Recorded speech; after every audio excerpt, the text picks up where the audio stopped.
Alright guys, so for these second set of notes on functions, we'll be covering intercepts and zeros. Make sure you do the warm-up first to review the first section, and then have it checked off by me, okay? Alright, but for intercepts and zeros, alright, so we'll start the notes right here. Alright, so it says here an x-intercept is where the graph blank, okay? An x-intercept is where the graph crosses the x-axis. Oops, the x-axis. Alright, so it's kind of like where if the x-axis was a street, where it crosses the street at what value. Okay? It's always written like this. You always have your x value, but the y is always a 0. And so you already know that the y is a 0 every time for an x-intercept. Okay? Vice versa, a y-intercept is where the graph crosses, but in this case is where it crosses the y-axis. Okay? And this one is always written like this. It's always got a 0 for the x value, and then you're going to have your y value for the y part of your coordinate, okay, or your ordered pair. Now for this one, you already know that the x is a 0 every time, okay? So x-intercept is where the graph crosses the x, the y-intercept is where it crosses the y, and it always has zeros on those ones, okay?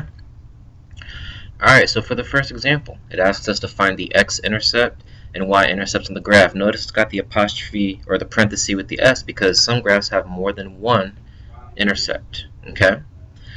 Alright, so for this graph, letter A, the x-intercept, remember the x-axis is horizontal, the y-axis is vertical. So here is where the line, or the graph of the line, crosses the x-axis. That's where it is. So we want to find the value of that point. Remember, you start at the origin, and you do the x value first and the y. So the x value is at -1, -2. And then the y is a 0. That's your x-intercept. Alright? And then for the y-intercept, we want to see where this graph crosses the y-axis, and it crosses it right here. So start at the origin. To get here, we don't move anywhere on the x, so the x is a 0, but we go down -1, -2, -3. And that's it. Okay? Alright, now for this one, notice this line is a vertical line. Here's the graph. Where does this cross the x-axis? Here's your x-axis once again. It crosses it right here. So we need to find out our coordinates for our ordered pair here. So to get here, we go to 1, 2, 3. And then because it's on the axis, we don't move up or down. It's 3, 0. Alright, now for the y-intercept, where does this cross the y-axis? This one does not cross the y-axis. Remember, the y-axis is here going vertically. This line never touches it. So there is none. There is no y-intercept here. And that can happen sometimes too. Alright, letter C, look at this unusual graph. Once again, here's our x-axis. It goes horizontal. You'll notice that this graph crosses the x-axis here and here. It has two x-intercepts. So we're going to list both of them. Alright, so this first point is at -1, -2, -3, -4. The y value is 0. The second one is right here in the origin, the very middle of the graph, which is at 0, 0. Okay? Now it's time to find the y-intercept. Here's your y-axis.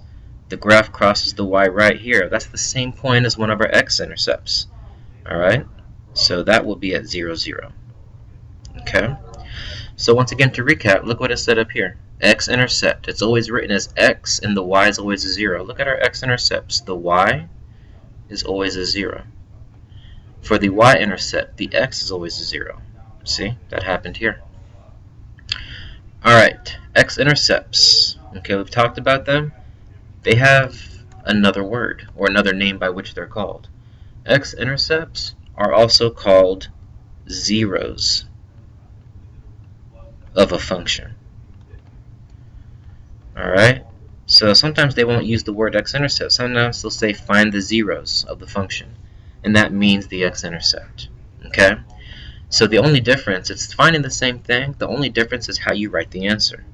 So let's just say your x-intercept is at 6, 0, like we did up here, just finding the point. If you were to write it as a 0, you would write it like this. Now remember on the first page of notes we talked about this notation. F of x equals y. Okay? Now remember, on our x-intercept, what it said up here, x-intercept y is always 0. So that means we need something that equals 0, because the y is always 0 on your x-intercept. So what you have to think of here is basically f of x, function of x. What do we plug in for x to make the y equal 0? Well, in this case, we would plug in 6 to make the y equal 0. So we would just leave the answer like this. F of 6 equals 0. It still means the same thing. The 6 is still there for the x, the 0 is still there for the y. Okay? Just another way to write it. Now here it says, so you find a 0 just like an intercept. Okay? So once again, you're finding it just like the intercept. You are still looking at where the function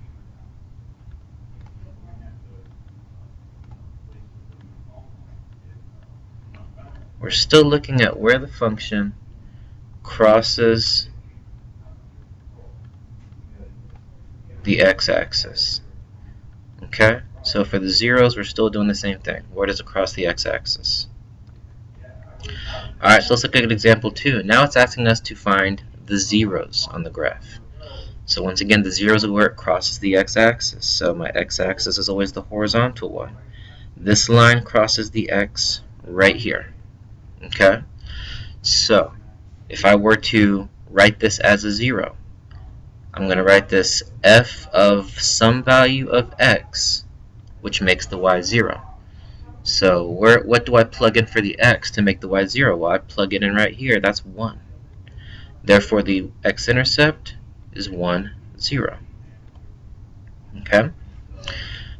This graph, here's my x-axis again. Zeros only deal with x-intercepts, not y. So here, it crosses the x-axis right here. So once again, I need f of an x value, which makes the graph equal 0. So the graph equals 0 here if I plug in x as 1, 2, 3. So here, f of 3 equals 0.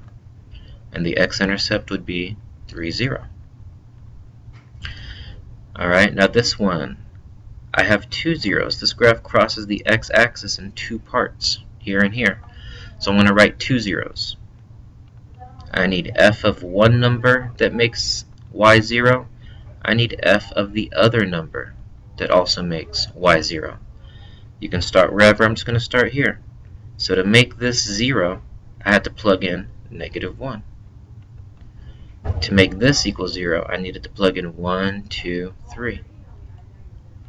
So if I write both of these intercepts as ordered pairs or points, it's -1, 0,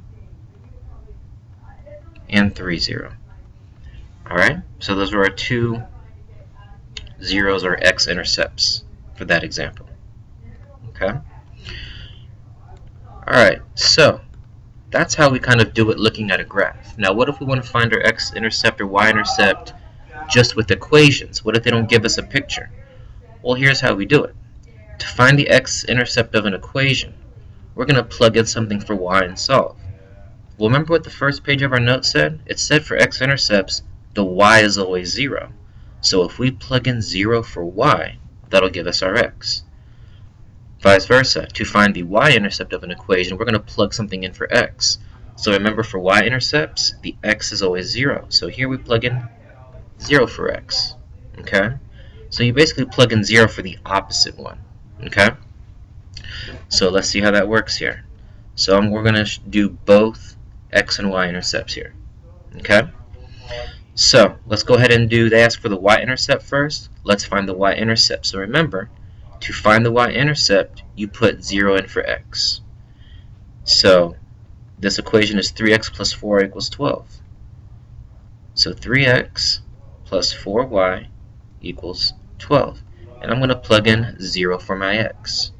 Now it's an equation that I can solve. I'm solving for y now. 3 times 0 is 0. This part is nothing.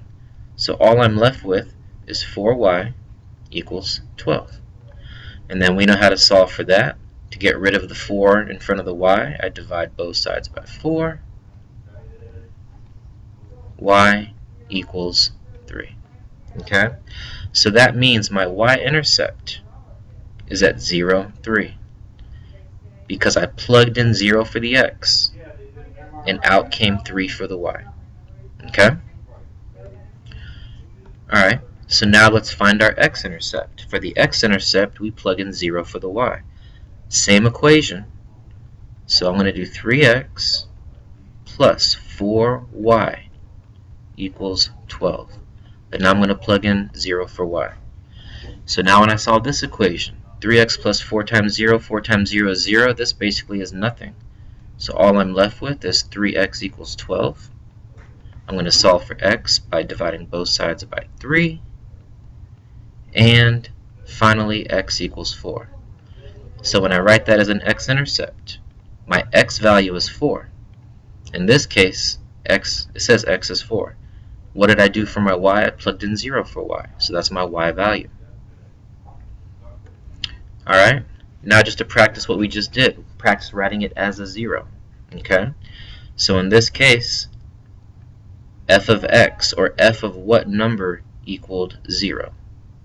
Remember, the 0 is just the x-intercept. What value of x makes y equal 0? In that case, it was 4. Okay? Alright, let's try another one here. So now we have this equation, negative 4x plus 3y equals 24. So we're going to find the y and the x-intercept. So, y-intercept, I'm going to plug in 0 for the opposite. I'm going to plug in 0 for x. So I have negative 4x, plug in 0 for your x, plus 3y equals 24. So negative 4 times 0 is nothing. This basically goes away. You're left with 3y equals 24. Solve for y by dividing both sides by 3, and y equals 8. So my y-intercept, my x was 0, I put 0 for x, y equals 8, I put 8 for my y-coordinate. Alright, next part here. So, here we're finding our x-intercept. For the x-intercept, y equals 0 again. So I've got negative 4x plus 3y, and my y is 0, equals 24. So this 3 times 0 goes away. All that's left here is negative 4x equals 24. And then to solve for 4, I divide by negative 4, because that's the opposite of multiplying by negative 4. Here, x will equal negative 6. So to write that as an ordered pair or point, the x is negative 6, it says right there, and we plugged in 0 for y. Okay? Alright, now to write this as a 0, I need f of an x value that equals 0. So y equals 0 when I plugged in negative 6 for x. Okay? Alright, 2 more examples here. So this equation, negative x plus y equals negative 6. I'm going to do the same thing here. Y-intercept, I'm going to plug in 0 for the x. So I have negative x, so I'm going to plug in 0.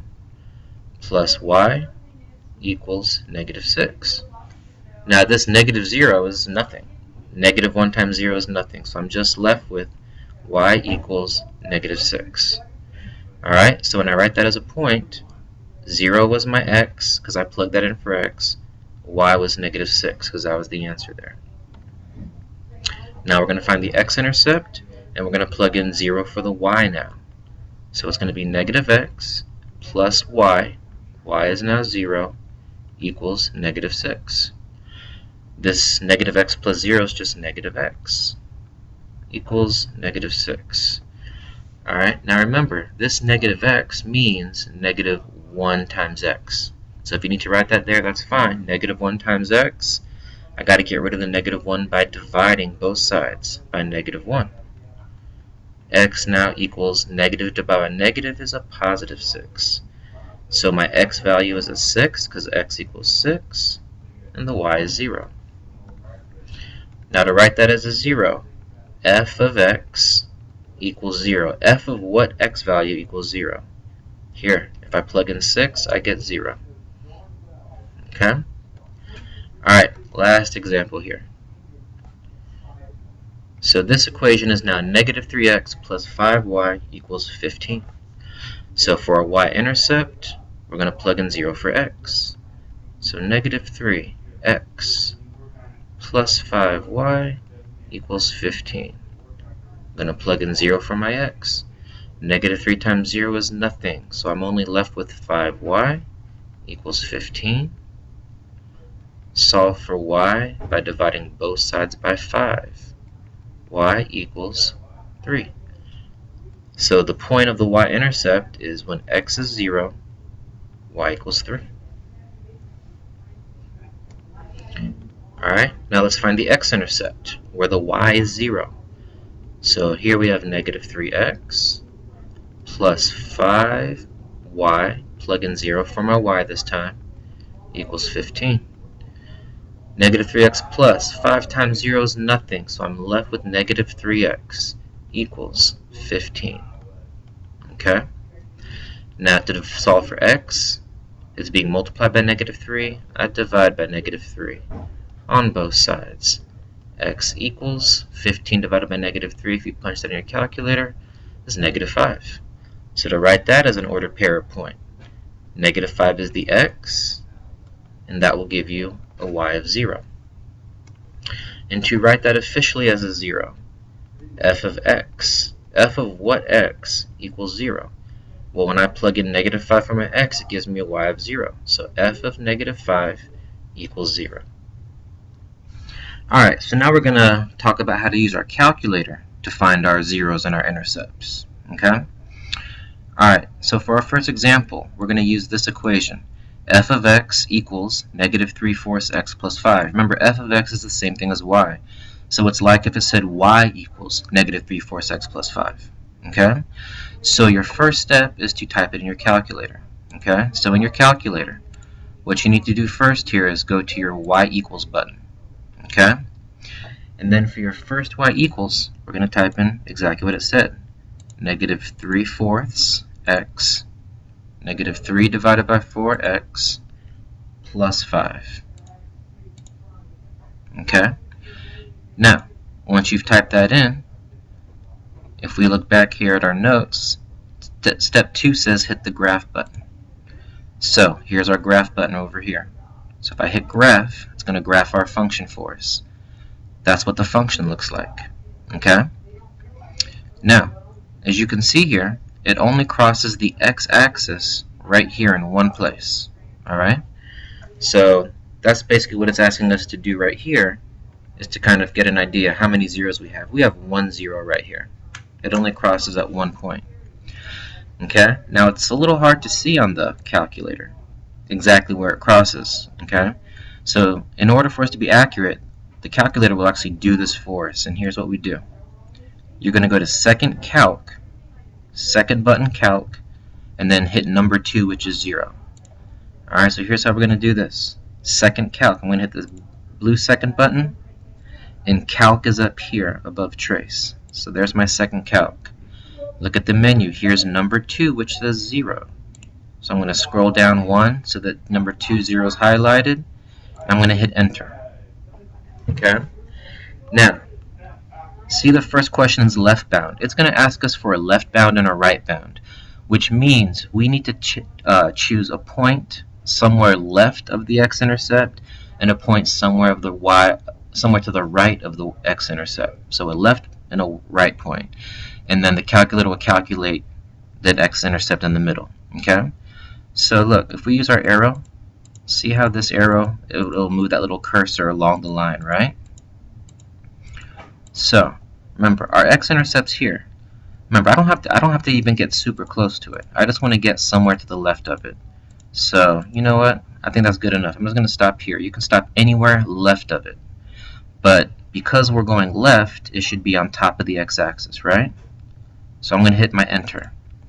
That's my left bound. Now look what it says. It wants the right bound. So now I'm going to go down. If I'm going to the right of the x-intercept here, or the right of the x-axis, that means I should be under the x-axis based on how the line is going, right? So look, now I know I'm definitely under here. That's to the right. I'm going to hit enter. Now it asks the question guess. So now when I hit the enter, it's going to take my guess for me. And then look, it says my 0 is 6.666667.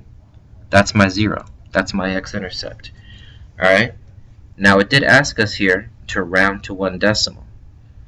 So when I write down the x-intercept was 6.666 repeating, we'll use this as our workspace. It went like this, right? So to round it to 1 decimal place, I want to stop it here. So I look at the next one. 6 tells me to round this up. So that means it crossed the x-axis at 6.67, and the y is always 0 on the x-axis. Alright, so that'll let us to do that with the calculator. Okay? Alright, let's try another one. Now we're going to enter this. F of x, which is the same thing as y, equals negative 2x squared plus 3x plus 4. Alright, so let's go over here to our calculator again. Let's go back to our y equals screen. I'm going to clear this equation, and I'm going to enter this new one. Negative 2x, and here's our squared button, negative 2x squared plus 3x and plus 4. So there's our equation. Enter, hit graph. Alright, now here's what the graph looks like here. Okay, now what do you notice? You'll notice now we have 2 places where this graph crosses the x-axis. So back on our paper, here we're going to write 2, because we have 2 zeros in this case, not just 1 like the last one. Okay, so now we're going to do the same thing, but we have to do it 2 times for each x-intercept. I need a left and right boundary for each x-intercept, or each 0. Okay, so we'll do that step by step here. So remember, to find our 0, we go to second, calc, go down to number 2, which is zeros, hit enter. Alright, now look, my cursor's here. I'm just going to start on this side. So look, when I press left, it follows the graph, right? Now if my x-axis is here, my left point should be under the x-axis, right? Because it's going down into the left. So I'm going to scroll left until it's under the x-axis. Okay, that's definitely under. So I'm going to hit enter. That's my left boundary. Now I need my right boundary. I'm still focusing on just this point. So that means I should be above the x-axis because it's going up and to the right. So I'm going to use my cursor, come back up. Yep, that's above the x-axis. I'm going to hit enter. And then here's my guess. I'm going to hit enter. It's going to calculate my x-intercept here. Negative 0.85. Okay? So, negative 0.85. So if I write that out, negative 0.85. It says round to 1 decimal. Here's my 1 decimal. So this tells me to round it up or keep it down. That tells me to round it up. So the first x-intercept is negative point. This rounds up to 0.9, and the y is 0. Okay. So now I need to go back and find the second x-intercept. Alright, so I'm still using this graph, but now I got to start over with the zeros. So I'm going to go to second calc again, choose my zeros again, and now I'm going to go over here to this point. Okay, so I'm going to bring my cursor, I'm going to drag it along the graph. Now, because the graph's going this way now, if I want to be left of the x-intercept, it's going to be above it, right? So I'll just hit enter here. Technically, it doesn't matter where. But now for my right bound, if I want to be right of the x-intercept, because now it's going down into the right, I have to be under the x-axis. Okay, so I'm going to hit enter, asking for the guess. So now it's going to, you'll see what it's doing here. It's setting your left and right point. The x-intercept is somewhere in the middle. Calculate the guess. Now it says 2.35. So this one was 2.35. So if I round this to 1 decimal, here's my 1 decimal. The number after tells me to round this up or keep it down. 5 or up means you round it up. Therefore, it should be 2.4. So 2.4, 0. Okay? So that graph had 2 x-intercepts. Alright? Alright, there you go.